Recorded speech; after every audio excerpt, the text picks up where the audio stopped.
Fred. Okay. Okay. This is Fred Kane from Valley Bigfoot and Inside Virginia Squatch. Um, we're here tonight having a short show on question and answer. The panel will be joining in, asking questions, and they'll be answering too. So, everybody knows how it works and everything. So, anyway, like I said, my name's Fred Caney. I am the CEO and owner of Valley Bigfoot Virginia Squatch. I've been doing this since 1981, and my first experience was in '81 where I had a 9-footer step out 5 feet in front of me. Kind of blew my cookies there, but that's just the way it goes sometimes and everything. So, okay, so tonight we have me, we have Curry, we have Lale, we have my cousin Heather, and we have Corey, the man. Hi, Corey. Hey, what's up, guys? Okay. How's everybody doing tonight? Good. Pretty good. Good. Okay, Heather, introduce yourself. You know I don't like introducing myself. But anyway, my name's Heather. I'm his cousin, like you said. Okay. Yeah. And we got Jim whatever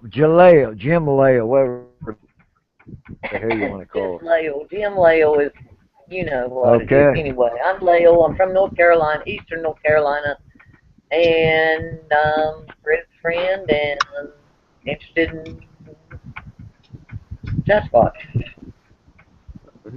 That's me. Okay. Curry, introduce yourself. Hi, I'm Corey. I'm from Massachusetts. I've been a Sasquatch researcher for about 15 years, I guess I'd say, by now. Um, uh, that's about it, I guess. Alright. And who else we got here? Carrie. Karen. yes. Good evening. I'm Kerry Hurd, Bangor, Maine, Bigfoot Country. Alright. Bigfoot country. Oh yeah. Cool. Alright. Okay, let's start with the panel. Anybody, y'all got any questions for me or anything like that? Start off. It's a question and answer thing. How about Okay. you, Heather? Well, I was gonna say, Heather, have you been squatching with cousin Fred? No, because my dad never got to go up there with him, even though he's asked us like so many times to go up there. We haven't been up there. Alright, what is your question? Let's see. Are they dangerous? Huh? Are they dangerous? It all depends. If you start in Canada, I think Corey can follow me with Canada. They're up to about 12 to 15, 14 foot average height. Very aggressive. But as you come down into the United States through Washington State, California, their sizes kind of drop. Get shorter in size and they become less dominant and stuff like that. Now, can you follow up on that, Corey? On the dangers of squatches being from height from Canada down into the U.S. being from dangerous to non-dangerous to a point. Well, I think you have to go by all the different uh, encounters that people have had. There haven't really been very many encounters that people have had with Sasquatch where they felt threatened or people have been attacked. I think they're more about staying hidden and actually coming after people because I think if they were, I think you'd be hearing a lot more stories about people being attacked. So no, I don't think they are. I think they're pretty passive. Yeah. I think they're about staying hidden and doing their own thing than, you know, unlike some animals, like, they're out to get people. I don't think that's true when it comes to Sasquatch. I think they're more interested in staying hidden and, Right. keeping to themselves. Yeah, because the ones in my area and over in Daniel's area, they're very vocal. They do a lot of whoops, and hollers and all that stuff. And here in my area, follow you. And here's the thing about it. What drives a squatch is curiosity. You can sit down at the base of a tree and play a video game, and you'll hear them behind you. But as you slide around that tree, they will follow you around that tree to find out exactly what you're doing. Yeah. Now the adults, they can get away with hiding, but the juveniles, they can they have a tendency to give themselves away, their location and everything. Ah, Daniel, you made it. Yeah. About time. Yeah, for a little bit. Okay. Yeah. Heather, this is my research partner, Daniel Benoit. Hi. He runs the Hello, how you doing? he runs the Doing good. ECBRO, in basically the same neck of woods, but we're like 25, 30 miles apart from each other. So we still have a lot of good stuff. Me and him's got the hottest area in Virginia right now, and most people don't realize that. I think Okay, so too. Yeah, I'll be going okay, out tomorrow, Fred, for a little while. really? Oh, I went out today, and I went back behind Candy Fields up on that ridge there. Where y'all saw that squat at, Right. and I followed it all the way to the end of the trail and walked up top of that ridge. I got up there, and I heard a big knock right on the other side, right about maybe 40 yards from me on the other side of that ridge. So I went up there. I went up to the top and was going to go down in there, but of course it was like that. So I spent 2 hours fighting the royal brush to get down to the bottom again.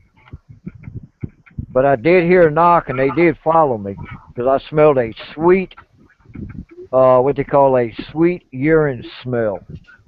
Because the wind was blowing in a circle today and everything. All I right, have I okay, have a comment on the dangerous question all right. before we move on. Um, I don't know or think that they are really dangerous, but they're just so territorial and wanting to stay hidden. And even though they're curious about humans, that they know their safe distances or whatever, and if they throw rocks or pine cones or whoop or growl or whatever, it's just to back you off more than they don't, you know, may not want to hurt you, but Yeah, the keep more, you, yeah, yeah, out of their territory. all right. Like when you have, A well, dog, Daniel can answer that that barks question in the too, yard. because What's what's he actually got he actually got two of them on video the other day, from what I've seen. all right? What was she asking? I couldn't really hear everything. I'm not usually doing this on my phone. It's breaking up. So. I said, Heather asked if they were dangerous, and Oh. Corey said he didn't think so in general. If and I was just saying I think they're territorial is mostly. Yeah. All right, Oh Daniel, you yeah. take it from there. All right, Daniel, you take it from there. All right. Are you guys hearing me okay? Yeah. Yeah. Yeah, pretty good. Yep. Okay.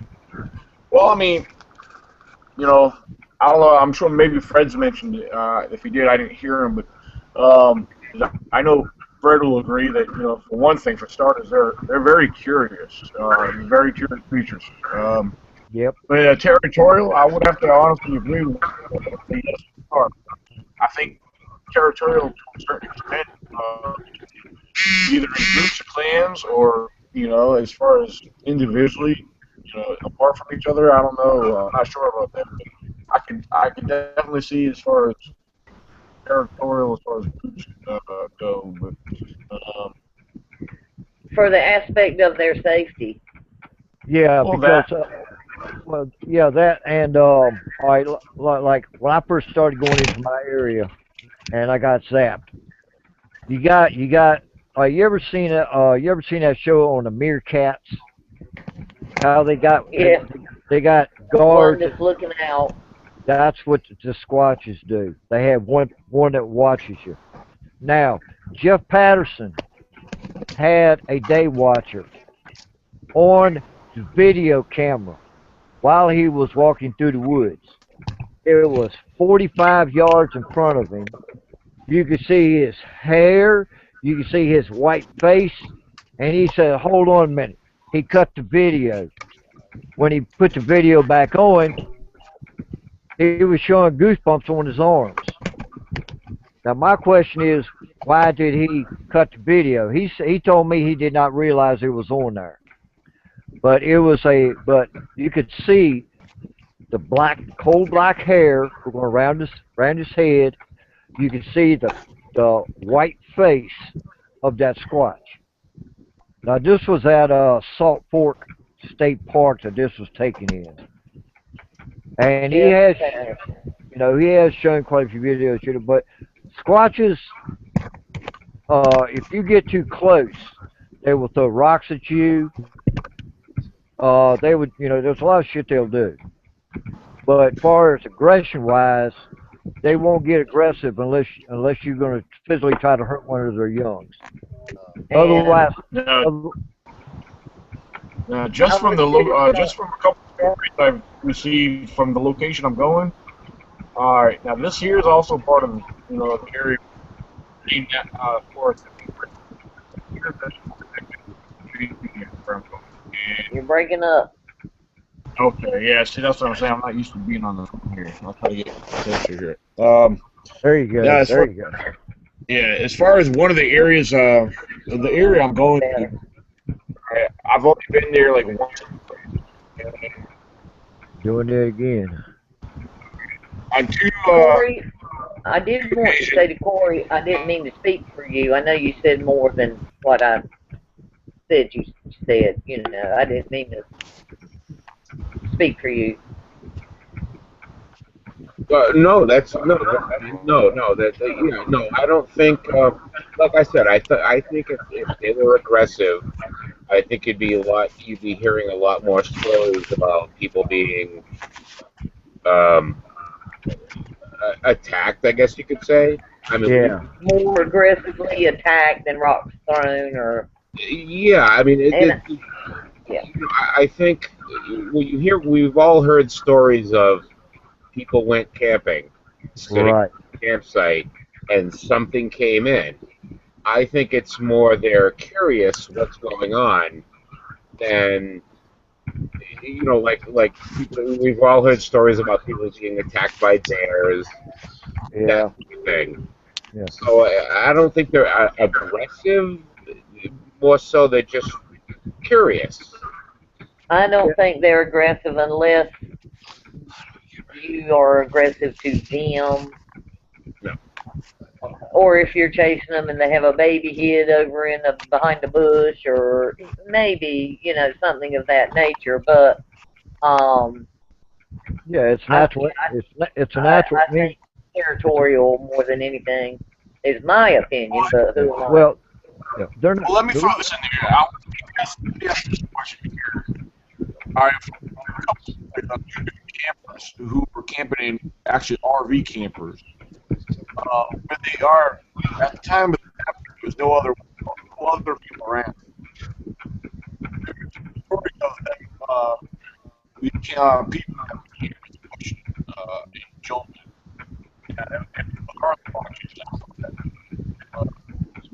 They are being aggressive or intimidating.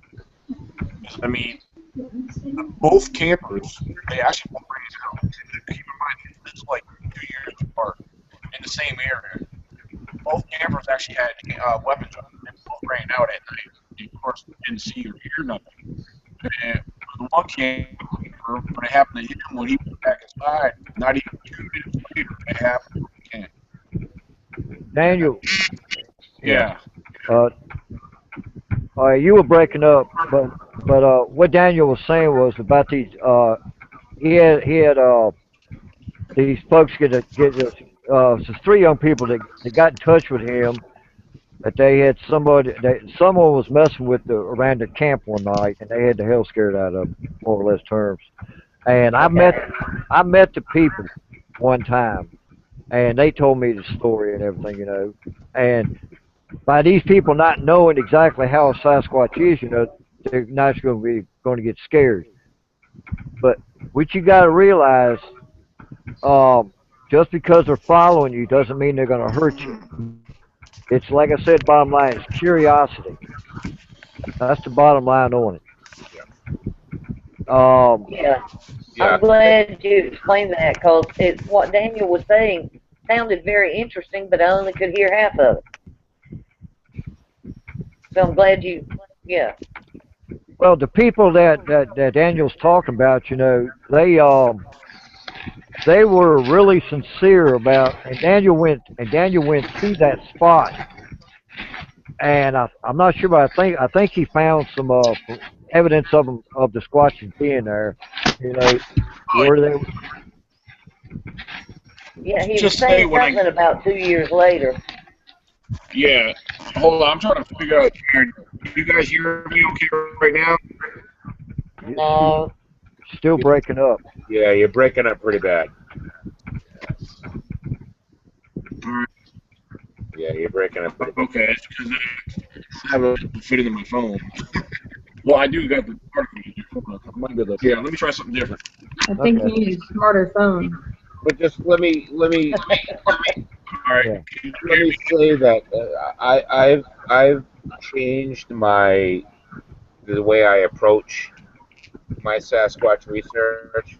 Just because we've heard Can so you many hear me at all? stories of people out camping, sitting around the campfire, and something came into camp. So I've changed my approach where I'm not so much going squatching as I am with going camping, Well, and see if something were to happen, if something were to come in. And one of the things that I used to do in the past I was I agree. set up and I've done this with a couple of groups I've been involved with, is setting up basically a dummy camp. yeah. Get the Now, lights going, music playing, a fire going, cooking food, well, and Yeah. Now Daniel and them did that over their area last summer, and I Yeah, don't know Tracy. if they, yeah, Glenn. yeah. Now in my area, No, not Glenn. uh, Oh, yeah, it is. Hi, yeah. Glenn. Now in my area, you really don't have to leave the camp. They come to the camp or come around the camp because it's in their travel route to chase deer. They're behind the camp, they're on each side of the camp, and they cross the road up from the camp. Because the last time I had Daniel up there at the camp, we were sitting at camp one night, and I took the parabolic dish and I pointed across the road. You could hear him chattering, you could hear him moving around, breaking sticks and everything, yeah, which is pretty cool. yeah. But I just, like I said, I just reading the different, encounter reports that we've all read about them coming into camp and investigating people that are camping. And one of the things that I've done with groups I've been involved with is that we'll set up a camp on an expedition, and there'll be always be a couple guys in camp. We'll set up in an area where we think it's most likely that something would come in to Yeah, see what is going on in a camping area, right. and try to find a spot where, okay, if something was going to come in and investigate these group of campers, can I set up in a spot where I might take something coming in to check out what's going on in this area. Cool. So it's Randy, basically just using the reports that I've heard, that we've all heard, Right. trying to find a different investigative method. Basically, is what it is. Right. Hey, Randy, you got a question for me?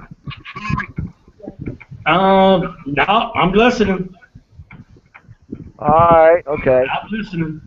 All right. Now, but like I said, in my area, I have a field on each side of the camp, and I got a stream which the Squatches use to get crawdads and everything out of. Plus they run deer all through there and stuff. Now Daniel's area, he's got Elkhorn Lake, he's got Todd Lake, he's got Braley's Pond, and he's got Tam's Lake up there.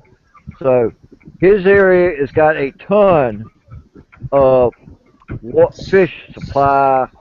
Got deer, got turkeys, got small small animals. And that's one thing Squatches look for. To a point, they follow deer to a point, like a coyote, but yeah, like a wolf. A pack of wolves, like a Yellowstone Park, they will follow a herd of elk. They will follow a herd of buffalo and stuff like that. And I'm thinking that's to a point. I think uh, that's what they do here. But since they're right off the Blue Ridge Point, who's making that noise? Well, I think when it comes to looking into ways to investigate Yeah, Sasquatch, I think you have to look at the sighting reports. And I think, as far as Bigfoot goes, I look at a lot of their activity along the lines of bear, of black bear. Okay. yeah, One of the thoughts that I had is that my mother had a friend that worked for the state of Connecticut, the highway department. And one of his jobs was driving up and down the highways of Connecticut, picking up roadkill, deer hit by cars, that sort of thing. And being a deer hunter, I was always interested. I asked him, I said, well, what do you guys do with these deer that you find that have been hit by cars, by trucks, whatever? And he said there's a few spots along the highway where they have dumping areas where they would find a deer that got hit by a car, by a truck, whatever. They would pick it up, drag it off the road, because you can't just leave it on the highways, and they would dump them in certain spots out in the woods. My thought is what if you found one of these spots and put up a game camera on it? Would it be a likely spot where a Bigfoot could possibly show up? It'd be a great feeding spot where every so often somebody shows up and drops off a couple of roadkill deer or whatever else. So to throw up a game camera on that, I just think you need to look into what would be the most likely. It wouldn't be a bad idea at all. Oh, that's exactly. kind of what I thought. Because, like I said, just being a deer hunter, I asked them. I said, "Well, what do you guys do when you find deer hit on a highway?" He said, well, we throw them in the back of the truck, and every so often on the highway, there's these little spots out in the woods. You'll see there's little trails up the woods. They'll pull off, throw off the roadkill, and the guy was telling me that there's piles of deer that have that they've dropped off. And my thought was, Well, how about throw a game camera on it? I mean, you might if get you back didn't, there, you might get even if you some. didn't get, I'm sorry, even if you didn't get a Sasquatch, it would give you an idea of the coyotes, the bears, the bobcats, whatever. Now Fish and Game may already have an idea of what's in that area, but it would still, I'm sure, help for them to know all sorts of things Well, they could yeah, learn from that. I think as far as Bigfoot goes, is they say that only like 40% of a black bear, say, that we have in every state in the United States, 40% of their diet is meat, 60% is greens and whatever they can forage. They're Yeah. opportunistic carrion feeders. So you could see black bears dragging dead animals off the road Yeah. to feed on. So if you had a spot where they were dumping all this roadkill, and if you were to throw a camera on it, if you could find one of these spots and throw a camera on it, you'd probably get a lot of deer, raccoons, everything else. But maybe there'd be the potential to get a Bigfoot coming in to feed. Great I idea. Yeah. I remember a few years back. It was on Finding Bigfoot. This I can't remember what. I think it was in Canada or somewhere, or out of Oregon, Montana, or somewhere like that. There was a Well, it was a it was a it was in the winter time, and it was like a couple feet of snow on the ground. And this tow truck driver was backing up to hook up to a wrecked car because it had been hit an elk. But the guy said that he after he got hooked up, he was getting in the truck, and I think he said he looked in the rearview mirror on the side of the truck and saw a Sasquatch grab an elk and drag it off the road, carrying it down into the woods. I Right?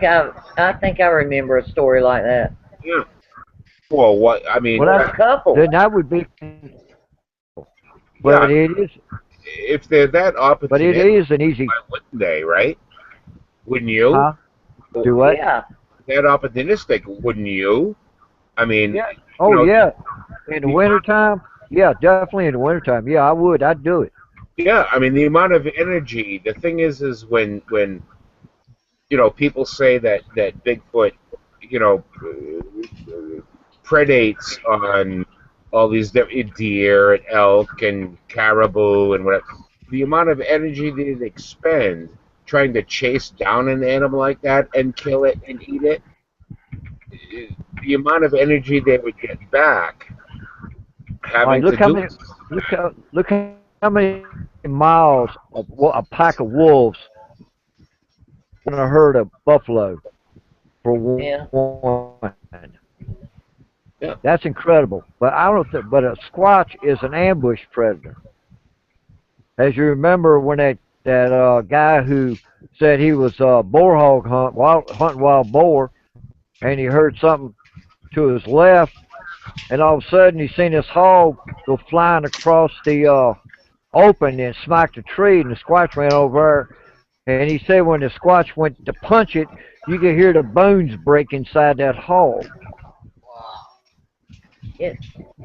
Yeah, like I said, they're opportunistic. They could drag something off the road, an elk that got hit by a truck. Yeah. Drag that off the road. I mean, I would. Yeah. Hey, I've done it before, so what the I hell, mean, you know? why expend the energy having to hunt one down Well, considering that's in the wintertime on too, the when it's road? blue ball cold out there, yeah, I'd take the opportunity in a heartbeat. Yeah, and I think that's what they are. They're opportunistic carrion feeders, like Well, black I bear. think so. I think so too. If the opportunity presents itself, yeah. Yeah. So if you could kind of focus on that, like I said, like these dumping grounds, I'm sure every state has them. Every state that has a highway, I'm sure they have, deer that get hit by cars, elk that get hit by cars. Why wouldn't you? So if you could Well, the focus thing on the that, thing is that a lot of places I know with moose, and there are a lot of places I guess maybe further up north, um, where if something is hit, they'll take it and have it processed and give to the needy. But maybe that's bigger animals because down here, if you hit a deer broadside, it busts its insides up so bad, you don't want to eat it. So it would get tossed into a dumping ground.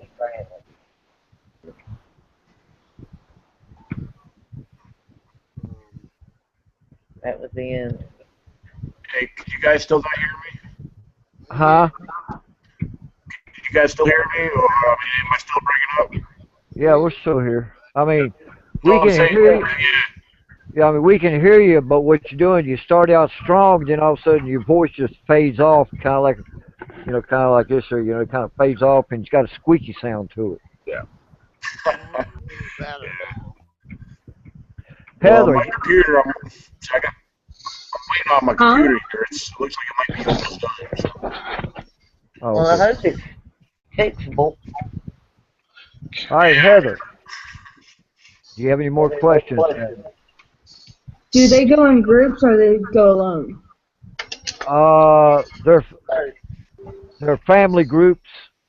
Now, I got one big male here. He hangs by himself, but he has like X amount of females and got an X amount of juveniles running around. But they are family oriented creatures. They do live in family units. You'll find a dominant male, you'll find a female, you'll find the day watcher, and you'll find juveniles. Now And that's I will say, hey, Fred, if you can make out what I'm saying, you can repeat it to her. It's like they're in groups, but you won't see them in groups. They're kind of spread out, kind of like doing their job. yeah, Kind of like like you the day said. watchers. Yeah, what he's saying is that you got family units, but they spread out. You got the day watcher, who keeps an eye on the group. Then you got like you got a couple of them, they go out and gather food and stuff like that. That's basically what. Kind of like when your family goes to the mall and you all go to different stores, but you're all still eating the same crap. Right, because they all bring the food back to one unit. Right. Now, Or when someone, yeah, yeah. Now they do forage because the reason that they forage so much because they got to survive. So the main thing for them to do is forage for food. That's the main eat, sleep, and eat and sleep and eat and sleep. That's the main goal. Just like every other animal Yeah, and but uh and humans too. We well, eat, we sleep, and we work, and work for them is looking for food. yeah, Deer, yeah, you can do deer that here too. when the deer yard up in the winter here, they eat the cedar off the cedar trees. You think the Bigfoots eat that cedar too? Go ahead. Carrie, put the mic closer to your mouth Okay. Yeah, I wanted to hear that. Um, and repeat the question. yeah. Deer here when they yard up in the wintertime, they eat cedar off the cedar trees. Do you think the Bigfoots eat that too? There's a lot of there's a lot of stuff in the woods that squashes will eat. Like you got pine cones, which got seeds in it. You got Yeah. you got sassafras. You got the roots you can make tea out of. You can use sassafras for medical purposes like a stomach ache, toothache, Yeah. getting rid of sickness. There's certain trees that you can take and skin the bark off of, and there's a little film on there that you can take that film off and roll it up and chew it, and it's like an aspirin. Huh. I'll be So damned. everything in nature that humans use to make medicines, the woods people already know about that. Yeah.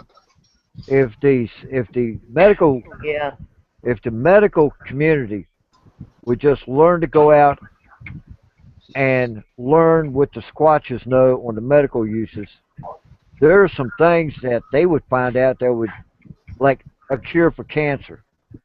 They could Yeah. probably find something out there that cures cancer. Yeah. Everything to squatches is a food source. You got earthworms. You can eat earthworms. You got Um, certain bugs you can eat. Nutrition. You got ants. Uh, ants are good nutrition. You got honey. There are certain insects you can eat, like grasshoppers, crickets, Yeah. and stuff like that. So there's a lot of stuff that we don't know that are still out there that the Squatches know about how to survive in the wild, Oh and yeah. we have to rely on humans to survive with medicines and stuff. When the Yeah. Squatches have got all they need, and that's it. Yeah. They got everything right there in the woods that they need to survive. Yeah. They're smart. Yeah, They that's know. true. Yes, They know what's good and what's not. yeah. More Now, so than us. right now, during the summertime, I don't know about over in Daniels area, but I know in my area, certain times of year we've got wall to wall wild blueberries. Mm. If you've watched some of my videos, you'll see me stuffing my face while I'm sitting there on the video talking on the video machine. I Oh, would too. I Yeah, seen ya. yeah, if you go up on the higher ridges, I found big patches of blueberries up on high ridges. You Yeah. got what Daniel, what time of the year do you see blueberries be over in your quiet. When area? you remember it, come and quietly tell me. Well, I never really paid attention to the blueberries, but I've seen them. I've seen the bushes after they've gone away. So probably, I guess around summertime. Yeah, yeah, In the summertime. mountains, I think when I lived in the North Carolina mountains, the blueberries were um, springish, early summery, weren't they? Um, I don't care where you go in my area, and say like at the end of May on up in there, at the May, June, and the first part of July. Yeah. I've got so many blueberries. You could walk 200 yards back in the woods and walk all the way to the parkway, picking blueberries as you go. Yeah. I could fill my backpack up in an acre in a spot just an acre big. I could fill my backpack 10 times with it. We don't have wild blueberries here in eastern North Carolina, but we got a ton of blackberries. Yeah. We get Ain't them nothing wrong with bunch blackberries. berries. We Now get I've seen bunch berries. now I've seen a bunch of blackberries over in Daniel's area. He's got tons of them over there. And Yeah, you know, we've and got you them here. know, and you know when you run into a blackberry bush because them damn thorns just tear the hell out of you. Damn Hmm. right. We get them bunch berries. They Well, see, grow on the yeah, tea plus leaves. the bears, plus a lot of the bears cat, you can see what they've been eating over there too. Yeah, yeah. Bears, whenever you find a scat pile, big scat pile that's got a ton of seeds in it, they've been hitting the blackberries, they've been hitting the blueberries, because that's part of their food source. And Yeah. people don't realize that. Well, the bears know, and the deer and everything else, all the other animals out there, and so obviously the Sasquatch would know too. There's something available in every season Right, right, right. All as right, you now go until dead winter, and they do, and they know things in winter, but um, they know the bounty of the spring and the summer and the fall, and they, eat as hard and fast as they can, yeah. Hey, the Corey. whole, Yeah. other 3 seasons other than winter. Yep. Yeah. Hey, Corey, take over for a few minutes, will you? I got to go to the bathroom. Alrighty. But yeah, you hear a lot. People have said that there's not enough food sources, wild food sources, non-meat, They got a question. to support a large primate like a Bigfoot. But just as an extension of my Um, outdoor no, thing, serious don't do that. I've gotten to I wild, can tell you what they smell like. and there is so many different wild edibles No, available out in the woods, and that if you know what you're looking at and you know what to look for, there's plenty of food out there. but don't send Wibble. Do you guys get them tea leaves there? Tea leaves? Well, I missed everything Corey just said because my youngin was talking to me. So here, I was just saying that just as an extension of my outdoor uh, my thing penguins. is I've gotten recently into wild edibles, and I bought a couple Uh-huh. of books. And one of the books that even said that people think that, oh, you have to go out into the middle of the wilderness to find these different wild edibles. And they said, no, you probably have a couple, two or three of these things growing in your yard. Uh, and, and Yeah, and I noticed that I do dandelions, I was gonna say dandelions number one. uh, Yep. skunk cabbage.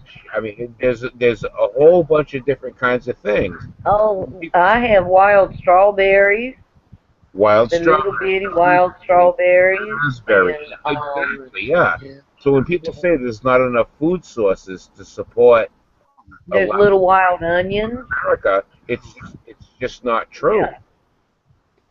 And people also do not realize Yeah. how much vast wilderness is still left in the United States and Canada and Alaska that is, you know, hundreds of miles wide and deep that Yep. you know, and up against water too with fish and whatnot, and Yep. uh yes, there's plenty out there if you I've, know what you're looking for I've heard that. and go get it. I've heard that from people that, I live in New England. I live in Massachusetts, and people are under the mistaken impression that, the Pilgrims came, they filled up Massachusetts, and there's no woods left, and then they moved on. We have quite a bit of woods left in Massachusetts, as do most Yeah, states. They think that yeah, Massachusetts got filled up and there's houses everywhere and there's no trees left, there's no woods left. It's really not necessarily the truth. And that's exactly. the same with a lot of parts of the country. Exactly. I'm in North Carolina. I'm in eastern North Carolina, which was one of the first. I live in Bath. It was incorporated in 1705 or 1703. So there's been people here over 300 years and went west, and the state is full of people, yes, but there are still vast amounts of woods, swamp, um, waterways, and and all of that. There's still a lot. Well, that's the thing. Not every area is habitable. You're going to have the woodsy areas, the swampy areas in every state in the country. Like I said, like Massachusetts, I've had people say, "Well, they can't be Bigfoot in Massachusetts because there's houses everywhere." But Not there's not. really. You get out into western Massachusetts, there's still a lot of wood. Maine, they've said that there's spots in Maine where you could start in one spot, walk for 3 days in one straight direction, and never Yep. come across a house or a road. Or people are just under the mistaken impression that the New England part of the country is so Well, developed. that It's really that not. would go, Corey. That would go right into me being in North Carolina. The East Coast, of course, was settled first. You Hey, know. Yep. I just want to interrupt and let everybody know my computer is now fixed. Oh, So good. Yay! Yeah. I'm on my laptop now. I shut the Uh, phone down. So okay, okay, Cool. okay. Now, here's a question I want the whole panel to understand. Okay. I saw an article the other day on here was talking about do squatches use tools oh yeah, Yeah, like like I think rock absolutely. so. like rocks, sticks, hatchets, Yeah. knives? Think so. I Now, don't know how far I'd go, but I would say yes, they do use tools. or Okay, I mean, I'm gonna honestly say the same thing because even though we don't see them, or I know I haven't, but I know our known primates do. I Hmm. mean, I yeah, mean, you got certain monkeys that they showed them. They take a rock and they lay a nut on there. They break it yep, and eat it. Yeah. yeah, just like Say yeah, I what, mean, Corey? just like how a chimpanzee, whatever, or ape, they would use a stick. You know, I mean, everyone's probably familiar To with this. pick. Yeah, Yeah, they dip down in something to get the ants, and well, Yeah. actually, they use grass or stuff like that. But you know what no, else? And another thing I'm sure you've all seen is they'll take a leaf and fold it and catch the rainwater in it yep, and absolutely. hold it up so the rainwater runs in their mouth, and that takes intelligence Oh yeah. Now too. there's something I don't know what it is. I think it's a mystery because maybe some of you guys seen it. I don't know. I've seen it on a couple different things where it shows a chimpanzee throwing rocks up against a tree, but particularly around like an opening in a tree, and there's no explanation for it. Even the primatologists are kind of puzzled by it. And they're doing it for a reason, but for what reason we don't know. But they have I'm sure they have a purpose behind it. Hmm. Could he have just been pissed off that day? I don't know, but the rocks were just piling up. It's like they were tossing them and they were just building up against the side of the tree in the little opening. Huh. Huh. Maybe they So I don't wanted know. It's weird. If you Well, look it up, go onto YouTube, look up chimpanzee throwing rocks on tree, or it might you Okay. might be able to find that, or there's a link. If I can find the link, I'll share it to you guys if I remember what it was. maybe they're well, trying to drive something out of there. yeah, like maybe That, yeah. like an owl. You know, they might see if there's like a bird or something in there. They can Yeah. get them out and Or a squirrel or a rat or anything, depending on Yeah. what country. going up, going up Hmm. and get the eggs, going up and get the eggs out of a tree, Let me What do turn you possibly. down my guys volume a little. What do you guys think of that story there where that guy was picked up in his sleeping bag and lugged for miles? Oh, They kept 1920. him. That was night. Yeah, They That was kept night. him for a few days. it was, yeah, like 1923, 25. Yeah. What's the 19. deal with that? All right. What happened on that was he went I out. know that story. He went out to go hunting, and he decided to camp out for a couple of days. And he had his camp set up, you know, and he felt kind of nervous, so he kept his gun and his stuff with him. Yeah. And at something in the morning time, come by, picked him and every, The you know, sleeping picked bag. him up, threw him over his shoulder.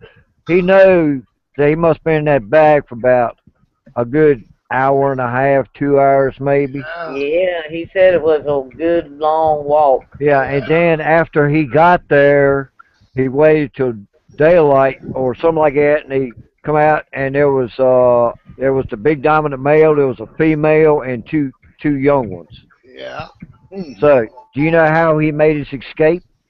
I do. I'm Yeah. I heard a well, couple different stories on that. okay, okay. Yeah, tobacco, wasn't it? He gave him. He had No, snuff, it was One coffee. was It was tobacco and tobacco. Gave one him was some not. snuff. Oh no, I think Corey's saying he was. Yeah, Corey's right. It was. That's what I remember. Me and Corey it was must be thinking the coffee. same thing. Yeah, Yeah, it's the, the Fred Curry story. Fred Curry. Yeah, Yeah. Was it yeah. coffee? Because well, actually, it started. All right, it started out with the Squatch tasted the coffee. And he took a dip of snuff, and the Squatch ate the can. What was in the can Yeah, of right. And he tobacco? started choking. So when he started choking, he grabbed the coffee and went to shoot it down. And when Yeah, he did Albert that, That, the yeah. Albert Ostman story. That's it. Not Fred Curry. Albert Ostman. Yeah. right? Um, Yeah, yeah. I, I have seen. I know y'all probably have too. I've seen. Of course, I've seen the written story of it, but I've seen the video too of him retelling the story as an old man. Y'all probably have too. Yeah. I have. And yeah, and he retold the story. I would be apt to believe him. Why in the hell would he lie? Yeah. And, and if he did lie, it's a good story. But why would he lie? Yeah. Especially a person of his time. You know, because we all know our parents and our grandparents believe certain things that we kind of know now are outdated or whatever, but that's how they were raised and that's what they believe. Yeah. And that's fine. And I just don't think that man in that time it would have just told froze such an up. outrageous tale for the hell of it. Yeah. It, Uh, but that's just me. I heard But a it is couple. a great story, whether it's true or not. It's a I heard a wonderful. couple different stories on that. One was that his gun was his sleeping bag, and he fired that to get away. And the other story was that he had a can of chew, and he gave some to the Bigfoot, and he got sick. And while he was puking, he made his escape. I've heard the tobacco, and I've heard coffee too. Two different Actually, stories. actually, it was Well, snuff and coffee. Both. snuff Yeah. and coffee. Okay, Huh. I know I've Because seen it a number of times, because he but because he I think the last time he told that story, tell me if I'm right, Corey. He was close to 80 years old when he told that story for the last time. yeah, yeah. I've seen the video Yeah, of it, Yeah. yeah, yeah. Hey, I and gotta go. I've seen Glad to be he here. told it just like it was written. You Yeah. know, 60 years before, 50 years before, whatever. Yeah. It sounded pretty I'm legit. inclined to believe him, just for the heck of it. It sounded good. Yeah, and why would he lie? Who Yeah. knows? But I mean, Um, I'm gonna choose to believe him, whether he's true or not. yeah, I liked that one. Yeah, that's a good story. Yeah, it Yeah, it is. is. Scary story. Yeah. Alright, well, I gotta go, y'all. All Yeah. right. It's nice meeting you. It's Heather, right? Yes. All Yeah, right. It was nice nice meeting you, meeting you. Heather. Yes. Good to Yeah. Nice meet to you. meet you too. Yeah. We'll see you Nice again meeting you. Take sometime, care. All right. maybe. but Feel free to join us again. who's Alright. All right. Bye. Bye, Have a good girl. night. all right? Uh, yeah, Wait a minute. Who just the left? Oh, Heather. my the cousin. the Yeah. Austin story. Yeah. I don't know. I mean, I think anybody. I think a lot of people could come up with a reasonable sounding story. Why would he? I don't know, but Well, it's he's told a good story. it. It's a story. It's a cool story, but Well, He he told it told it. at the time. Well, he told it. Go Got ahead. it so many times, but both times that I've heard it at different times were the exact same story. Just a couple Yeah. bucks. yeah. But the thing is with that is I could come up. I could make up a story right now Yeah. and remember the details enough to repeat it to you 5 years from now, 10 years from now, 20 years from now. Yeah. Why would he? I I don't know. don't. That's why I eyewitness don't. I testimony. don't know if I could though, cause I'm I not a liar. I don't. could. I make a. I make a. I tell the truth so I don't have to keep up. with crap. And not that somebody couldn't make up a story and tell the same story later. I mean, criminals do it, I gotta you get know, I guess, you know, Yeah, all the time. it's But it's an interesting just for story. the sake of the old man, I'm going to believe him. And if I'm wrong, I'm wrong. But I don't know. You it's know, a it's good it's story, and I'm going to stick to it. Yeah, well, we'll never really know. We won't know. Yeah, yeah, that's true. So what different, hey, go ahead. It's like the Gilman Patterson film. I've heard Gilman say when Patterson was riding down through, coming out of that hollow or out in the clearing where he saw the squash before the squash was there, and Gilman was telling it both times. He said first time he said, "Yeah, I was holding that camera, video filming the whole time." The second time I heard him, he said he never come near that camera the second time. So, which is true? Yeah. He held the camera while Patterson was in there, or he did not hold the camera? Hmm. Which is it? Exactly. Yeah. And if you ask Gilman the same question two different times, he'll give you two different answers. And the thing is with Gimlin is that he does do a lot of the Bigfoot conferences where he gets paid to show up. Yeah, He yep, signs Yeah, autographs. well, yeah, that is true. And yeah. that's my whole. That's why I hesitate that whole thing. Oh, he's really telling the truth. Yeah, but he's making some cash on this, and that's why the I, whole Bigfoot, witness thing is just it's tough. Who do you believe? Who do you not believe? Are they Yeah, getting anything out of it? That's why it's just so tough, you know. yeah. And I tell people, people say, well, blah blah this and blah blah this. My one thing is, if you want to experience Bigfoot, you can go out in the woods every day, and they could watch you. They'll follow you. You never know they're there, so you ain't gonna see them. Everybody expects you to. Everybody expects a squash to come out in the field saying, "Yoo-hoo, I'm over here." That's not going to happen. When a squash wants you to see him, to a female faster than he will a male. People don't realize that. Look how, all right, 81, I saw one. 86, I saw one. 2 years ago, well, 3 years now, I saw one. Now, last year, this past summer, all I was getting was glimpses of juveniles because they were making the mistake. They were doing a well camouflaged job, but they still screwed up because of their color of their hair.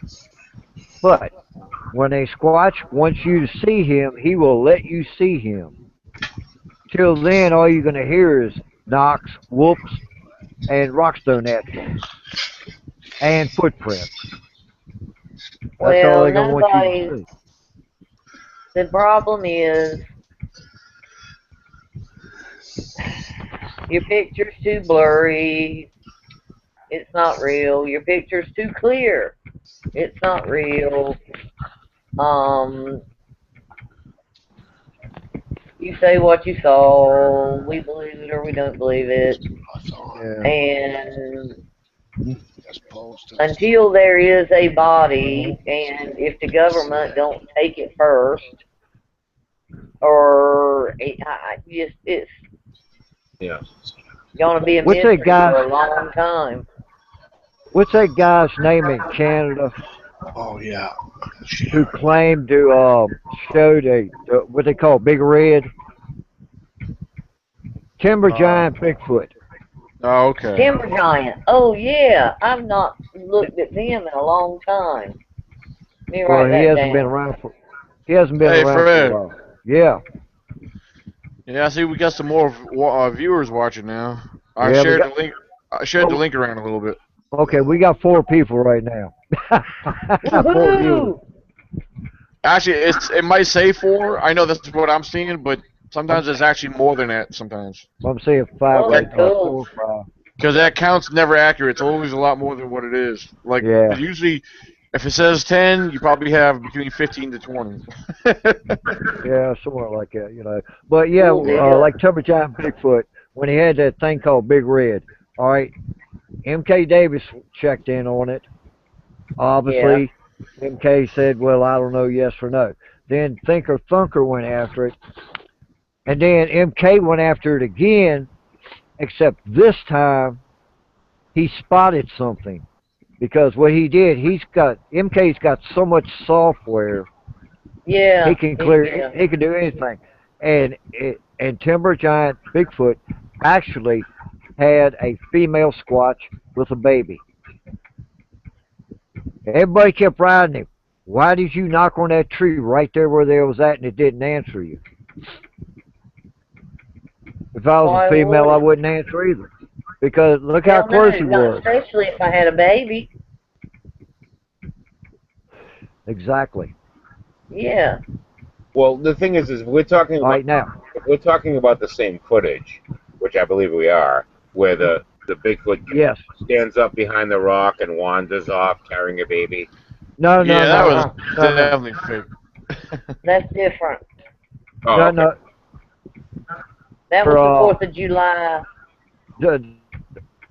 this is what he went in there and he did something. He seen something and he zoomed. After he left, he went over and you look down there, you can see it had some rocks, some little nuts.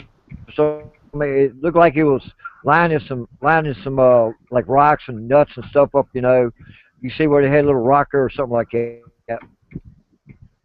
Uh, I think I remember that. they called it Big Red. They called it Red video. It was I like need to four years. go look. It was like four I need years to go ago. look back at that. No, 2 years ago it happened. I need But to go MK, look back at yeah, that. but MK went back after it and he dissected that video, and sure enough, it was a Sasquatch female that Oh, was holding okay. a newborn baby. But Now now, because Corey, I love the 4th of July one with the Bigfoot behind the rock with the baby. no, But I have been informed that it was it's a a hoax. hoax. Yeah, I remember. It was a I remember hoax. we did that with Shane Bradbury. We did the Shane. real, not real on that. Yeah, Yeah, we did. because me and Shane did it about 2 years early, about a year earlier. Right. The head, That was the one of my head, favorite ones.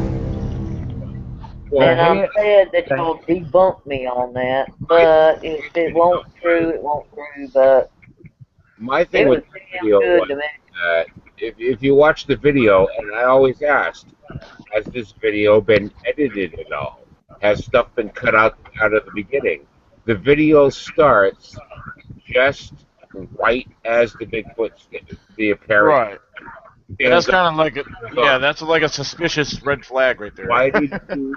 Yeah, can I have the 5 minutes of video before it stood up? What made you look over in that direction? Exactly. And I've always asked, and I've never gotten a good answer. Why did you start shooting in that area? Oh, we thought there was a Bigfoot there. Well, show us that video where you thought, oh my God, I think there's a Bigfoot here. Here's the video, 5 minutes of video, and then it stands up and walks off. It's just Right. so many, you know, I agree. I agree. online. But And if yeah, for a hoax, the thing it is was somebody done brought up at well one to me. point. You have Finding Bigfoot, the TV show Finding Bigfoot. We've all probably seen it a few times. Oh yeah. yeah, One of the things that somebody brought up is that if you go to the Animal Planet website, I don't know if they still do, but if you go to the Animal Planet website for Finding Bigfoot, they sell T-shirts and hats and coffee mugs and all that other stuff. You know yeah. what's one of the things they sell on that website What's for that? Finding Bigfoot on animalplanet.com? A What? Bigfoot costume. Really? They do. They did. I don't know if they still do. But if Well, you, I figured out after about the third or fourth episode that it was all BS. it's meant to sell a TV show.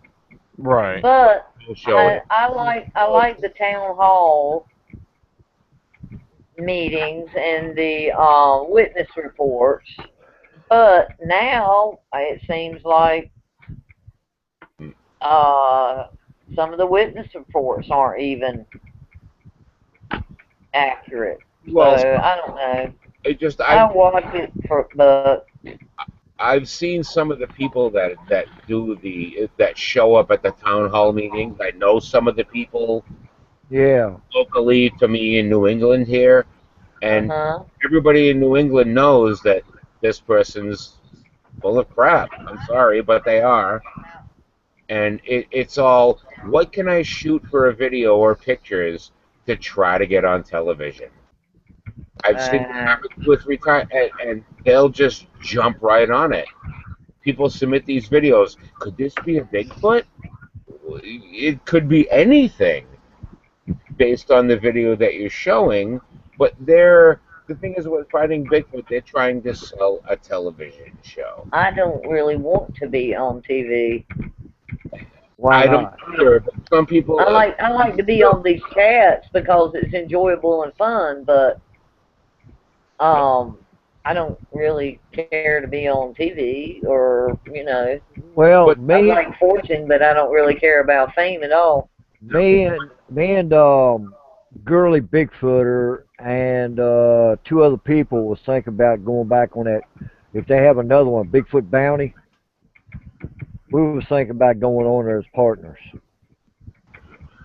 Oh, but see, the thing is I know Girly Yeah. Bigfooter. She's from my area. Right. My issue with her is that she went out with some friends of mine on a remember, Bigfoot expedition. remember you're live. That's fine. Okay, I don't okay. care. That's fine. I'm just trying to be honest here with the people. That's all I'm about. Well, But that's cool. mentioning that she saw a UFO as she was going out Bigfooting. So she would love to be on television. She would love it. Would I believe anything she has to say? Unfortunately, no, I wouldn't. Well, me and Paul Halsley last year was supposed to go up there last year and camp out in her area for a couple of days, for I think about a week or something like that. But it never panned out to it. But I haven't really heard from her, and God, ever since her daughter had her, ever since she started becoming a grandmother, ain't really no one heard from her too much. No, Well, you have to go she ahead, was Corey. pretty busy there for a while. She was really big involved for quite a while. Yeah. Kind of just fell off. Uh, I just think that the story she was telling and her accounts and what she was involved in, I think people just kind of lost interest in what she was doing, and I think she lost interest in what she was doing. I mean, Well, if to me, if you're Fred, gonna, if you do decide or not to do this show, remember Oh, the I'll big probably, picture I'll thing probably on be. History Channel that Kelly Shaw was in, and how I mean, and Kelly Shaw was okay what he said and did, Kelly and so Shaw. was Jeff Meldrum. Kelly. But remember, the show didn't make clear the dramatized portions and how the show ended up in total. exactly, Yeah. So if you decide to go on a show, you have to All think right. Because. on that. Yeah, because that show was called a shockumentary or something like that.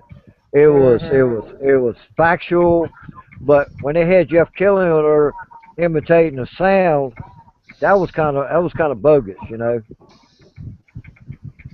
Well, and what Kelly Shaw did and said was fine and truthful and okay, but it ended up that the once the show came out, it wasn't quite what they thought Nobody nobody they had expected it to signed be up like for. that. That's why they called it a shockumentary because I they know, had facts in there, and all of a sudden there was a Bigfoot being caught in a cage. I know, but That was nobody the told. Yeah, but nobody told Kelly Shaw and Jeff Meldrum that ahead of that time. was the whole point of it. Clicking I there. know. That's why I'm saying if you go on a show, be damn careful Yeah. of how it's going to be portrayed in the long run. Well, when you do a television show, you're kind of at the mercy of the editors and Yeah, how they want to cut it. Yep. Um, yeah. there was Because if you, there was a group I was involved with. I was a member for quite a few years called NESRA, I Northeast remember that. Sasquatch Researchers Association, I remember that. and we were Yeah. contacted about doing an episode of Monster Quest, which we did. It's called Bigfoot in New York, Yeah, I remember that.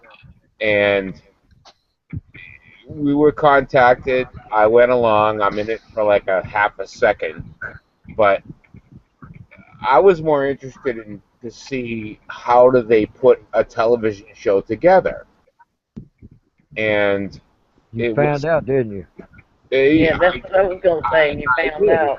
One of the things is like one of the guys in Nesra was big into the game camera thing and the audio thing, and they grabbed him one day. We went out for a weekend and we shot this episode in New York, and they grabbed him for a few hours and say, explain to us all about your game cameras and your audio setup and everything. And they shot for like a couple of hours, and he went over all the details of all his equipment. They never ended up using it in the show. But the thing is, when it comes to television, they're more about impact than they are about like truth, I guess you could say. Yeah, ratings. It exactly, and that's the thing with television is there. How can we sell this? Can we sell commercial time during the show more so than the reality? I mean, to me, like people have asked on different groups, how would you do like say, Finding Bigfoot? How would you do Finding Bigfoot and do it differently? My Okay. thing would be is go in one area for an entire season. Here we Yeah. are in Ohio, say, and we're going to Yeah, do sit the sit whole down, make a camp, and sit there. Thank you, Yeah. Carrie. thing. Okay. Okay. It was like with Paul. It was like with Paul Horsley. He showed me that FLIR footage before it even hit the airways. And Finding Bigfoot heard about it. They took him in there. They come in there. Paul had 3 hours of good video of that whole night. They used 20 seconds of it, and that was it. They did the introduction, and that was it. They did the same exact thing to Scott Carpenter. Yeah. Well, like with Finding Bigfoot, I have it on good resources. I know some people that have been involved with that show where they wanted to come to, all right, Connecticut. They wanted to go do a shoot in Connecticut. They couldn't get shooting permits from the state to shoot Right, in Connecticut. right. So they didn't shoot in Connecticut. They shot in a different state, but in the show they said, "Here we are in Connecticut." I've noticed stuff like that. They're all about how can we make a better television show. I know from a guy who guided them to an area in Connecticut, but when it came down to it, Connecticut said, "No, I'm sorry, you can't use this footage." All right, well, we'll go somewhere else, and we'll just say it's Connecticut, even though it's really not Connecticut. Yeah, 'cause that brings to the thing of where that boy up down here in Virginia That's not right. supposedly videoed a squatch crossing the stream when he was on his four wheeler. All right, Yeah, seen it. where the squatch was about 80 to 100 yards in front of him. But when Finding Bigfoot got there and Cliff went out in front of the guy, he wasn't but 25, 30 yards away. That did not make any sense on that. Yeah, I don't take much stock in that show. I still will watch it. In fact, I usually just DVR it and speed through it the next day and I'd rather watch a for the good town episode. hall or for the witnesses or whatever, but I'd it rather was watch. such a big excitement. And then we found out it was crap. I'd rather watch a good episode of Mountain Monsters than I would Finding Bigfoot nowadays. Hey, I got a. There's a question Yeah, on the at live least chat. that's entertaining. Wait a minute, Leo. Say what, Go Daniel? ahead. There was a question earlier while you guys were talking. I didn't ask it because you guys were discussing something. Okay. But Pokey's asking, have you all seen the video that's titled? Now, keep in mind it's a runoff title. It has multiple names in the title. Have you seen the video that's titled "Children Attack Wounded Bigfoot Russian Bigfoot"? And she says she believes it's Snowwalker Prime has it on their site. That was made in Russia. There were some kids Yeah. out playing one day, and they found some tracks, and they followed the tracks, and apparently there was a squatch. The Russian Yeti was out in the open, kind of like in a frozen in a frozen mood, or in a frozen position. He was kind of in a stand of trees, but it wasn't a fixed stand. Well, anyway, he backed out of there. The squatch backed out, and the kids, you know. But yeah, Yeah, that was I've seen because that. because the president of that town or the mayor of that town was used to be a professional wrestler Yeah. in Yep. the Okay. U.S. And went and talked to them. Did an Yeah, interview with the kids about it. yeah, and Yeah. he said this story's not going to be made worldwide public because it'll ridicule the kids, and he didn't want that. So But didn't he tell the kids though your I commend your courage Yep. yeah, yeah, and all of that, for yeah, yeah. yeah. Yeah. So that right there was mainly. I'm glad they aired it. I'm really glad they aired it, but Yeah. I can see where he's coming from. I'd be Now, the same way. now is that the same one? Do you remember that one documentary? It took place out of Russia where there was a group of hikers, a whole bunch of them. They were probably. I mean, I wouldn't call them Oh, in the kids, but fifties. Oh, you talking about where they ran out the back of the tent and they found them In the different yeah, places where was they it the dead. fifties? yeah, and the tongues ripped out, pulled out of their Well, mouths, and they well, were brutally murdered. here's the thing about it. Yeah. The special forces had Went in. certain type of attire that they wrapped around their boots. Oh That yes, that's right. I remember they did find tracks of the soldiers there. Yeah. right, exactly. But if they were there, why didn't they find the kids? Because the reporter or a documentary guy and a interpreter went up in there and they had a guide with them, and they had back in the woods they had a dead carcass on a tree or hanging there or something, and it was basically they was talking UFOs. Yeah. Yeah. They were talking about being raided by the military, special forces. Daniel, you're talking about. There was a whole lot of different and I the seen whole it was a college group, like was Yeah. what, The 18, diet. 14? That's the Dyatlov Pass incident. And yeah, one Yeah. of them's tongue was ripped out and the Yep. fists were Yeah. punched Like a half in. a dozen Russian college kids went out camping and they found. Yeah, The thing is that happened in. I the think it was 50s.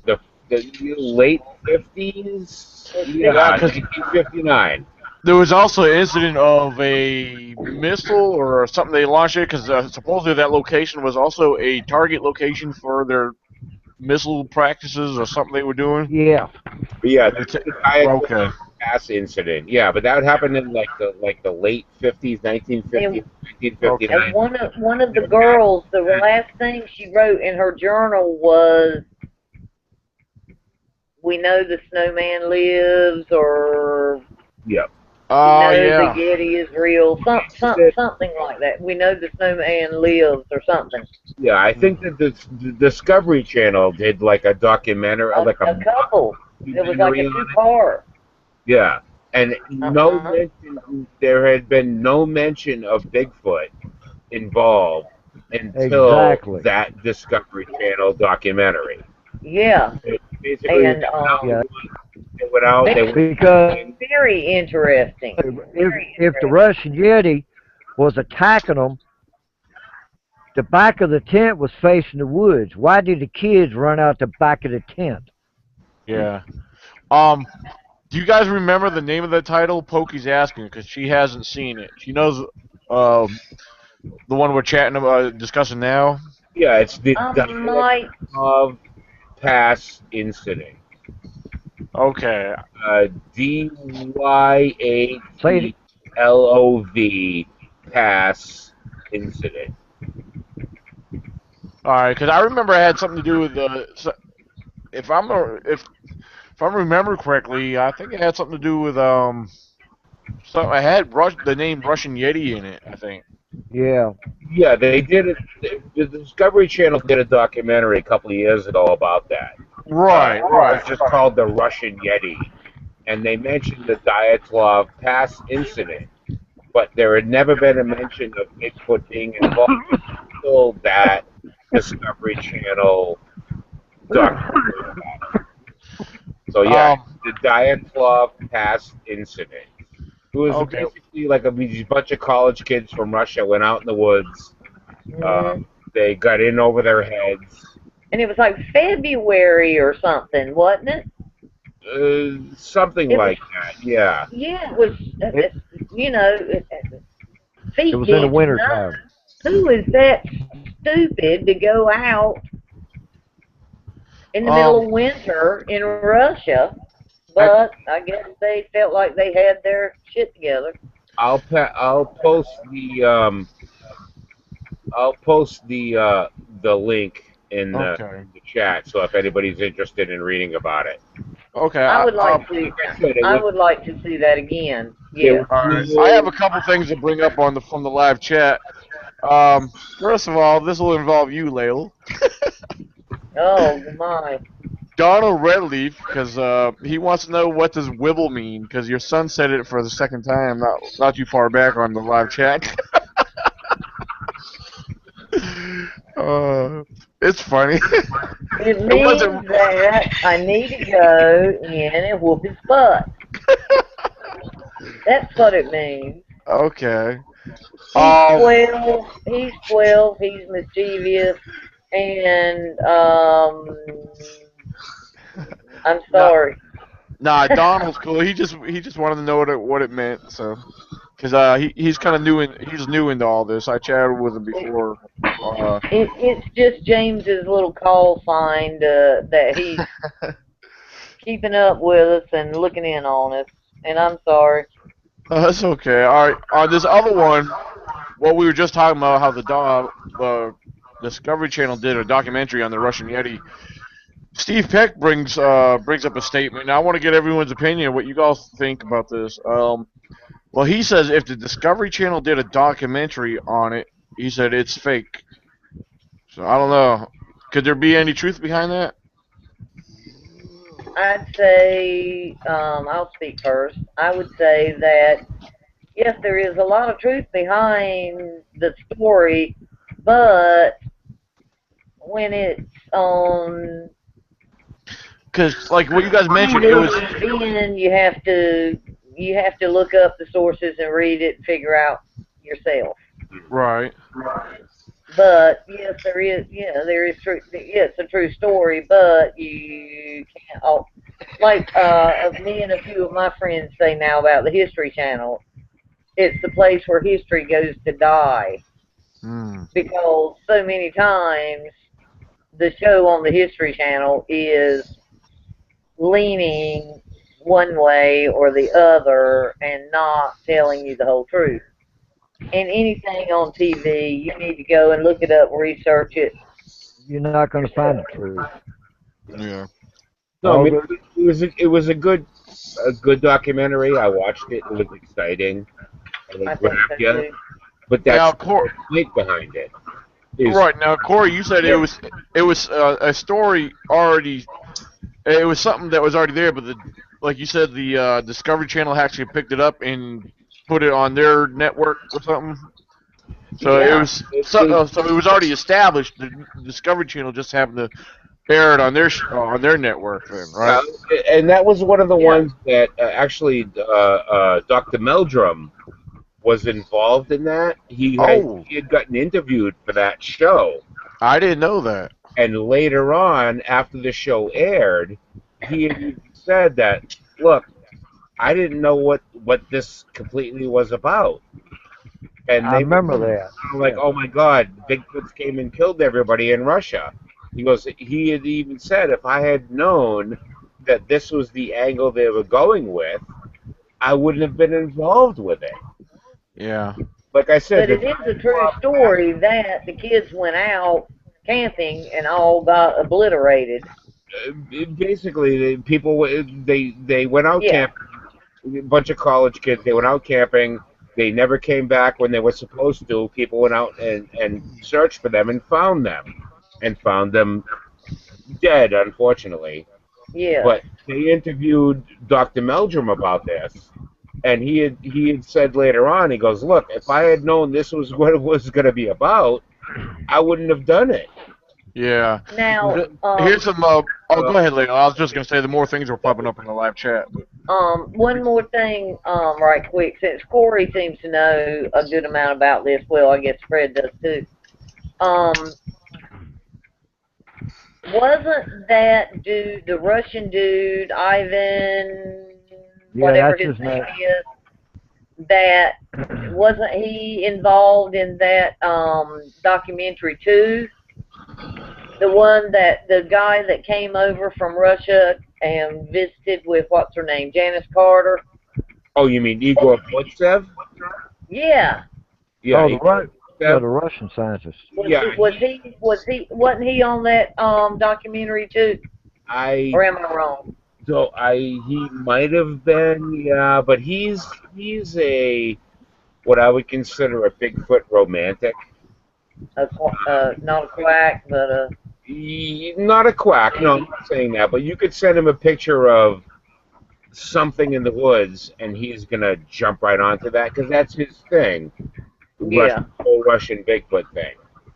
Okay. With all due deference to Igor Bortsev, but he's one of those that jumps on Okay. everything as, But oh my God, he does have a lot of education and whatnot. But yeah, but if oh, he's if he's wanting to believe, okay. I'm sorry. Go ahead, Daniel.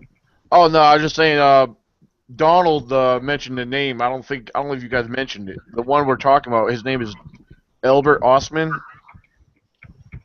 Because I asked who is Albert. He said Albert Ostman is the guy that we're talking about.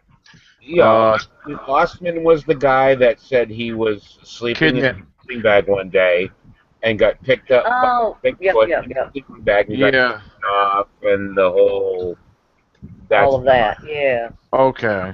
Ostman. That's the Yeah. There you go. I was Okay. thinking Albert, yeah. but Well, Albert, that would be Albert. Yes. Yeah.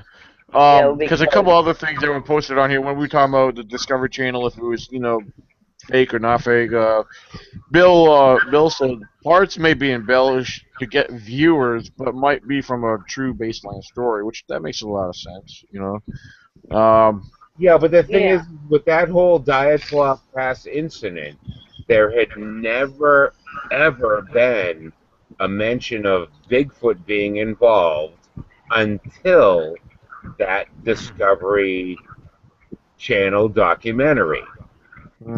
So Well, they they had a look at these picture. They had commercials. developed the film from a camera or a movie camera or something that they had that was left in the camp, and it had a That one, partial what if yeah, that one picture. I know the picture you're talking about. That Bigfoot, shooting and who picture knows if of it that was attacking them.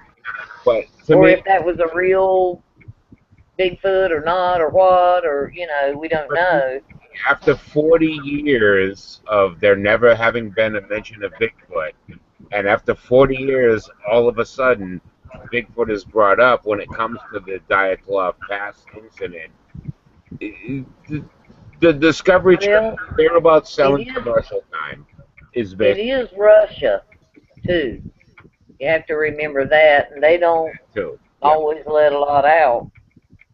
You know, True. I don't know, but it's an intriguing story and so sad. However, they died, just so sad that they did. Yeah. All right, a few years back, I think it was in California. There was a guy, him and his research partner were riding around. They come upon a camp that was totally trashed. They walked around with the flashlights and the camera. In the background, you could see trees were tore up, ripped out of the ground, thrown around. Firewood was kicked every place. They found barefoot tracks everywhere. They went to lift up the tent and they thought something was dead in there. They lift up, it wasn't nothing dead.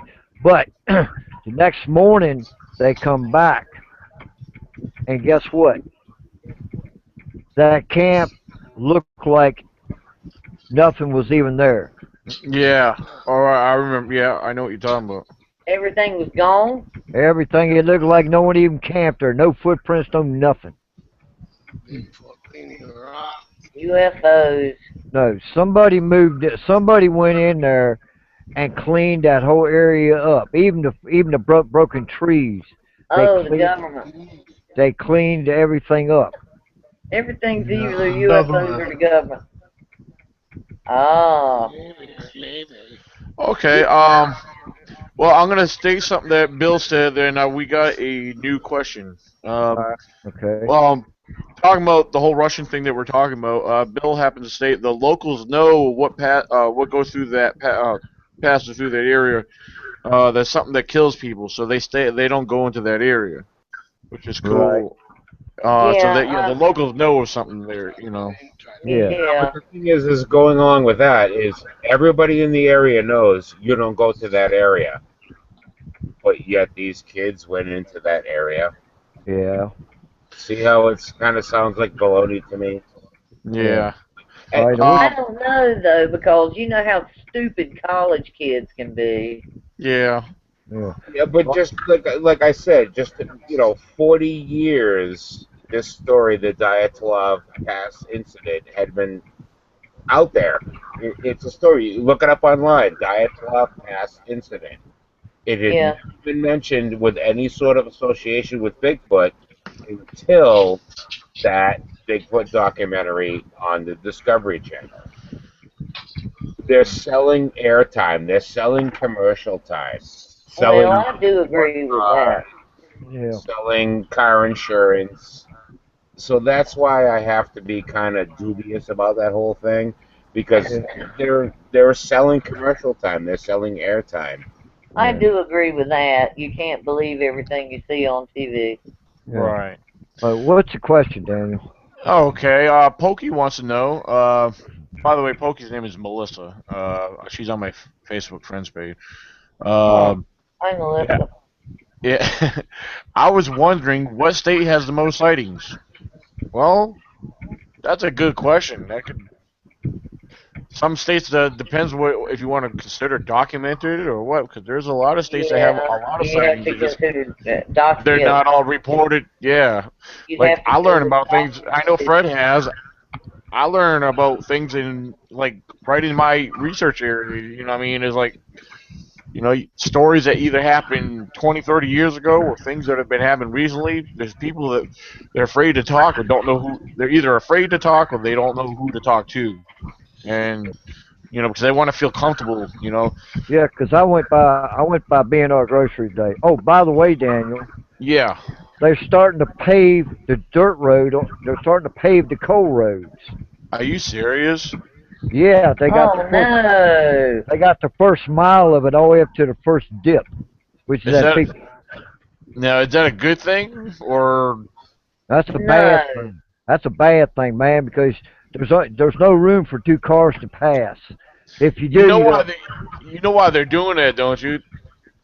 I mean, I don't know if this is why, but my thoughts or suspicions is because the law enforcement uses that to cut through from one end to the other of town. That's yeah. probably why, for law enforcement purposes, so Well, they can fly up and down the road faster. okay. Now they're starting to work up in Cold Springs again, and there's a sign and a map at the apple orchard. They're Hmm. planning on doing something up in these areas. I think they're selling them to the public Oh shit. or That ain't logging. gonna be good. No, it's not gonna be good and everything. But I went That's by, right. yeah, I went by B&R Grocery today, Daniel. Yeah.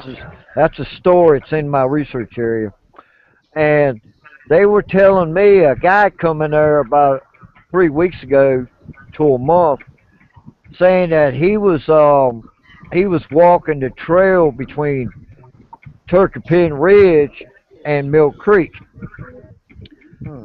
and the guy said he heard something moving. He thought it was a bear because he said it was heavy, whatever it was. He said he had a piece of a tree trunk thrown at him. Whoa. Yeah. A bear And ain't gonna do that. And plus, a bear, I don't care. A bear can be 600, 700 pounds. They don't have a heavy step. I mean, yeah, if they're in the loose, heavy leaves, yeah, you can hear them scuffling through the leaves. I know that for a fact. That big monster one that was bigger than the front of my Blazer, man. That thing, I heard him going up the bank in the leaves. I mean, I heard him going up. His steps weren't heavy sounding either. I mean, but yeah, that was not a bear that threw that. A bear ain't yeah, gonna throw nothing. yeah. Paved roads are no good. Well, but I did find a new bedding area when I was up there on that ridge today. You get to the very top, and right when you start to go down about 20 yards down the other side, in the middle of a laurel patch. It's really wide open. Everything was pushed and uprooted in a big circle in there, and you could smell a musky smell Mm. in there. Now this is up. If you follow it on down, it brings you out on the trail at the front of the ridge in Kennedy Fields. But I got lucky and heard a knock up there today, so Hmm. you guys are Tucker and Dale versus Evil. That is about the college kids. Well, I want But to go before all the damn roads get paved. well, I don't think they're going to go any further. Hmm. I hope they don't. If they do, I might have to start moving my area up toward Bald Mountain. Matter of fact, I'm going up to Bald Mountain in the morning, man. Where are you going, Daniel? I'm going into the area where I've only been there once before. Well, technically twice, 2 or 3 times, but I've only been there once to explore. Um, it's over in the area I told you about where those snow tracks came from, Yeah, yeah. close to West Virginia. I'll basically be 10 minutes from West Virginia where I'm at. So yeah, so I plan on putting in a good hike, and there's two lakes up there. I'm going up behind the one main lake, and I was told the further you go back, it goes up in between two ridges, and you cross over another ridge, and it's nothing but forest on top of forest that runs. You'll be right there in West Virginia. Oh, you So gonna way to hell up in there? yeah, this one here, it's I've had tree knock. Last time I was in there and hiked, I got tree knocks real close to me back there on the other side of the lake. And this is the same location when I was trying to talk to you guys earlier when I was breaking up. but this is where the campers had their RVs slapped and pushed, and Ah, okay. Oh, by two yeah. different yeah, it would happen to two different people. One was about 2 years ago. One was this past summer. So Have you talked to them people you talked to this summer? Have you seen them anymore? which one's that? The ones that come to our camp that day? The ones that Ye- they were the two guys and the girl. Oh, the younger people, you mean? Yeah, yeah, yeah. I haven't talked to seen them. I don't know. I haven't been up there recently, so I don't know if they've been around. They were staying up there because that's what they were trying to stay up there because they didn't really have a place to go. Yeah, yeah. um, See that. but I don't know. Maybe they'll be around this summer. Yeah. But I've been finding a lot of tracks along the Hmm. creek beds. Start next to our camp all the way around toward the field. Back there in the back where you cross the stream, get to the open field. Right. I've been finding tracks all the way back up through there on both sides of the creek. Yeah. Let's see. Let me read. I'm gonna read what Pokey had to say. Oh, she said, "I wish there was some sort of certificate for that Bigfoot hunters have to get a no bullshitter certificate, so you know they aren't. So they ain't are. Yeah, I can't even talk. So they aren't being fake." Because she said there are so many videos out there. So That Yeah, would I be mean, cool, but it's impossible. yeah. I mean, you Hey, got people out there who are hoaxing this and hoaxing that, and people like me and Daniel and Corey when he goes out and everything, we're out there, we're busting our ass. I yeah. mean, we're putting, trying to, And even there, though much evidence, it's not much evidence, but it's some evidence that we're getting, and you got people who never even been in the woods ridiculing you. Mhm. And you know what? And I'll bring this up. I've talked about this a long time ago, and and I've got criticized for it, which I personally don't care. I don't see what the problem is, but there's a good reason why behind I was going to do this, and I'll explain what I'm talking about. As far as a lot of people want, I've been asked by several people, well, how do I become a member of the ECBRO? I said, well, okay, I've actually had a small membership package. People that want to be a part of the ECBRO and represent the ECBRO and participate in expeditions and what's so forth. Well, I was actually charging a fee for it for a very good reason. And it was, compared to most other organizations, groups, it was a very low cost fee. And the reason behind it was to, if they're a serious individual, dedicated, honest, they would pay the fee. And I think they would eliminate, possible hoaxers and, what Pokey's talking about. That's Right. part of the big reason behind it. If they're a hoaxer, they're not going to bother, Yeah, That's yeah. right. Well, what I'm, but also, wouldn't they? I would think though, yeah, you what, would want to be. I would want to be kind of in your area to be an actual well, member. If you get what I'm saying, Yeah. all right, you all know. right. What I'm gonna do starting next month is I'm getting a bunch of T-shirts made up, and anybody who wants a T-shirt, I mean, this ain't no, I mean, this ain't gonna be no non-profit thing, it's just, I'm getting T-shirts, I'm getting hoodie jackets, I'm getting hats made up. So if anybody wants, starting next month, anybody wants anything, it's gonna be $15 a shirt. Just send me the money, and I'll send you a shirt. I'll pay the shipping fee and everything. But it's just people, if they want a shirt or not, or anything that has to do with Bigfoot. You know, it's gonna have the Squatch on there. It's gonna have Valley Bigfoot in Virginia over top of it. Cool. Easy, So, bro. and Yeah, the cool. Yeah, hat, cool. the hats that I'm getting was sent to a company through Mossy Oak that have not even hit the market yet. Nice. These are trial hats, and I tell you what, they are the 3D camouflage hats. Mm. Good. That's Cool. nice Yeah. to see grow. I was just gonna mention while there's a number of viewers right now watching. They all know this is your YouTube channel, Fred, and I just want to let you know. I know a lot of people know I shared a post or two here on Facebook. Yeah. A lot of people know I had to cancel my show tonight because I had technical issues and difficulties. I couldn't get nothing to load up or anything. Well, hopefully it stays fixed like it is. Me and Daraine Fisher, we are rescheduling. We're shooting. She told me she's good to go for next Friday, so we're gonna shoot for next Friday night. We're Okay. crossing our fingers. So next Friday Cool. night, 8 o'clock, 8 p.m. next Friday night, and then what's the other thing? Oh, tomorrow night. Tomorrow night we have a show scheduled for tomorrow night at 8 p.m. Eastern Standard Time on YouTube channel ECBR Road 98. And tomorrow we're having Bono Russell. All right, Bono Russell. He's on Facebook. A lot of you guys know him. He's got Bono's Bigfoot Tavern, and Yeah. he does. Yeah. Yeah, he Mojo. does a Bigfoot Super Trivia. And tomorrow, that's what we're gonna do. We're gonna get into some discussion, but then we're gonna turn the show into Super Trivia with Bono Russell. So Oh, cool. Yeah, yeah, so it's gonna interesting. be educational. I'm gonna leave it. I'm gonna throw it in his hands. I'm gonna let him kind of pretty much kind of run the show, if you want to call it that. Yeah. Yeah, you So, got some good mojo stories.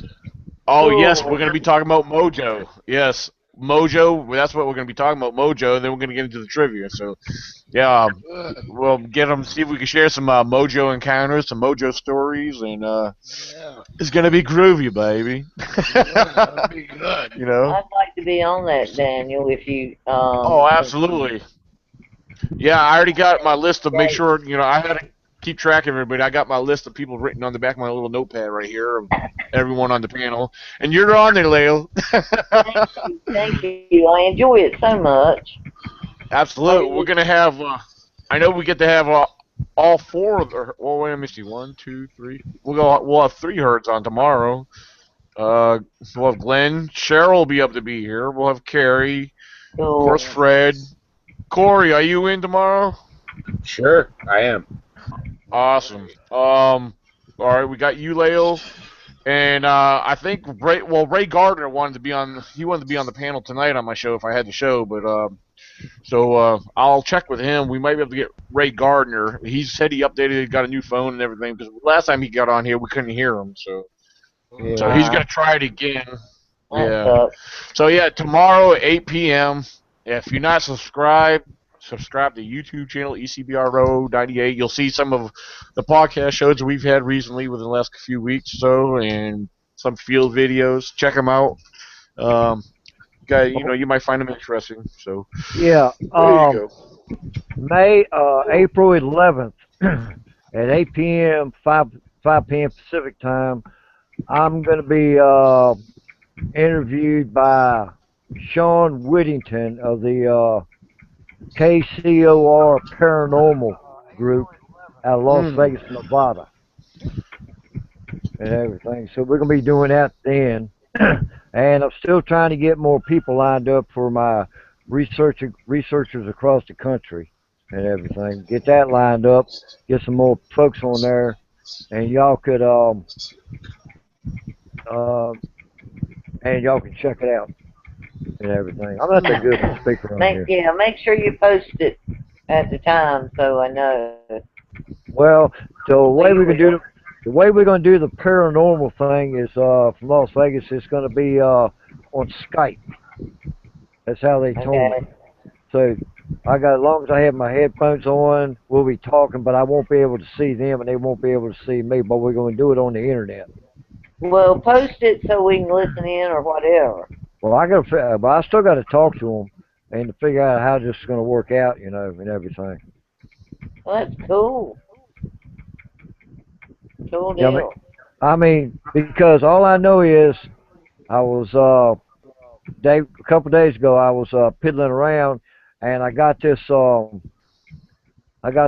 friend's request from a guy named Sean Whittington, He said, "You were the man. I heard you were the man to come to about Sasquatch." And I asked him, I said, "Who lied to you?" So he told me, yeah. So he told me who it was, and I went to her and talked to the girl, and then I got the phone number and I called them and talked to them and everything, and we're still in the works on how I'm going to be. I just last night, the night before last, my wife just got Skype downloaded on her. Now the problem we're having is when someone calls me on Skype, I don't know how to answer it. That's the problem I'm having Oh. because they're going to call me at 8 o'clock and they got to go through the commercials and the music and all this crap, for the first 6 minutes. Then I'll be on there for 2 hours after that. You need to find somebody you know who has Skype and get them to Skype you and figure that out ahead of time. Yeah, I could do that, but I don't know anybody who has Skype.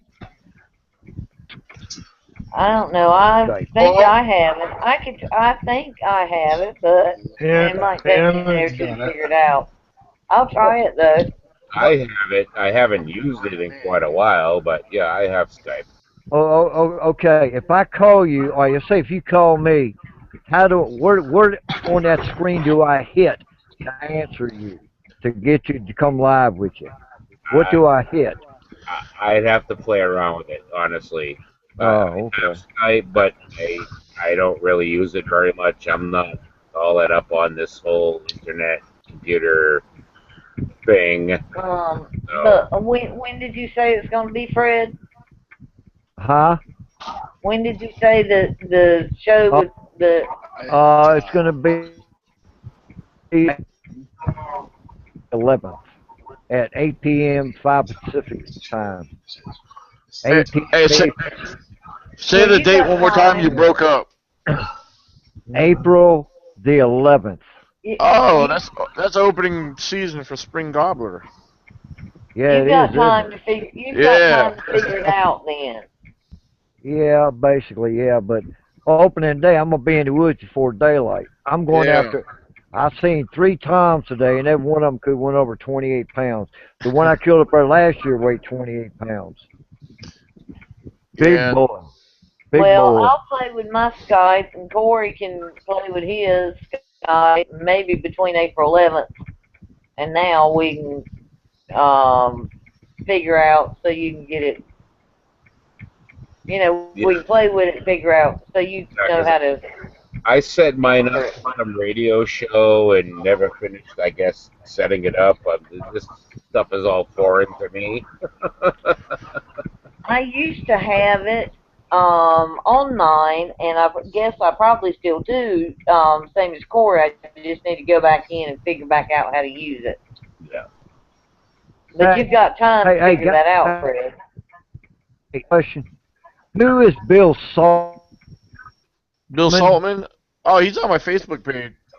SAL? Yeah, Huh? he's on my Facebook page. He's pretty Okay, cool. all right. Well, listen to this. Yeah, go ahead. We regret having to inform our members of recent issues concerning placement of you into the group ASS. Issues that can taint credibility have recently revealed itself. That may impact the future credibility of each member without our community. That being said, without elaboration, we apologize and wanted to make you aware so you can make your own decision about remaining in this group. Thank you. And down further, he says, have them call you on Facebook. If you put your number on it, it will show the blue phone up at the top. Oh, Uh, he's talking about under Facebook Messenger, which yours won't show up if unless you're set up through Messenger. well, who is Bill Saltman? He's all over Facebook. It He's says actually he's watching the I've show right now. heard of him, but I don't know who he is. Bill oh, Saltman, he's viewing the show. He's the one that I said, I was reading a few things off from. okay. Now this also he said if you put your number on it, it will show a blue phone up at the top. You can call anyone. Oh, in other words, he was telling me how to use the Skype.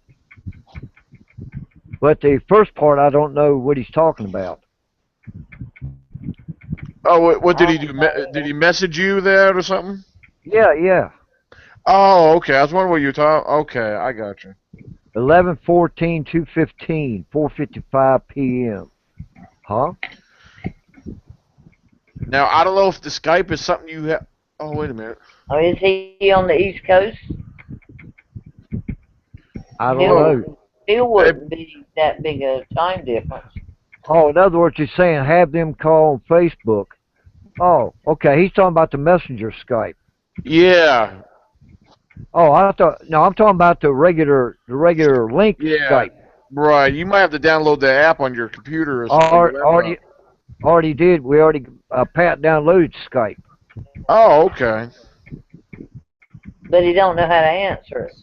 No, I don't know how to answer it on the regular Skype. That's it. I just don't know how to answer it. Oh, yeah. Because yeah. Okay. I see what they're saying. Because yeah. Steve said Fred doesn't have his address. Yeah, I know. Because Messenger is usually for people with phones, I think. Yeah, I mean, like I called Lael on Messenger, and I could see her, talk to her, and everything, Right. and I thought that was Skype, but apparently it's not. Yeah. Yeah, after 45 minutes of me fighting to get it downloaded. But I wanted to do it in the long run, and I'm glad I got it done. But gone, it was a hassle. But I'm glad Now, I got it now. yeah, I never dealt with Skype as well, but I'm not sure if you have it set up on your computer, Fred. I don't know if it's like a. I guess you have to have anyone who's familiar with Skype. Is it you? Do you have to have people under an account to connect with, or You might have to. kind of like a phone book or something? My son might know Well, more about it.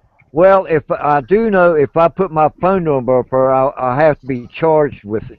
They'll charge you because they say if you put your phone number up on Skype, it's like a phone book, and you have to pay for it. Well, no, I So, think it would probably be more of a Skype number. It wouldn't be. I don't think it would be your direct phone number. Because I know, like my sister did Skype to my mother one time, and of course my mother was using her phone, her smartphone. So all right, now I do know that I got Sean Whittington's email, his Skype address up, and my wife's got hers up, and she's called me on it, but I just don't know how to answer it. We both looked at it and couldn't figure out where to hit it to answer the call. That's the only problem I'm having and everything. Okay, hey, I'm in. All right, okay, folks, it was fun. I hope everybody learned anything. I hope somebody learned something. Like I say, my name's Fred Caney, Valley Bigfoot, and the Inside Virginia Squatch. Check my YouTube channel out at Freddy59100, and my YouTube channel in researchers across the country. So y'all have a good one, and later on, folks.